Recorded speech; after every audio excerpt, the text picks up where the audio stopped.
pagtingnan ni Maria sa anghel, siya ay natakot at nagtaka sa sinabi nito.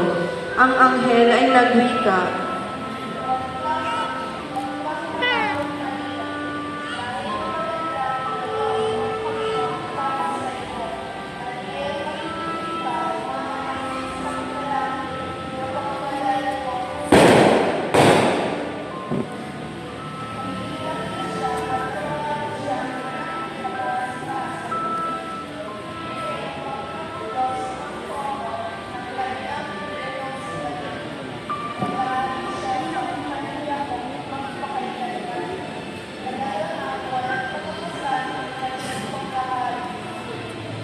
Paano mangyayari ito? Ngayong hindi ako ginagalaw ng lalaki.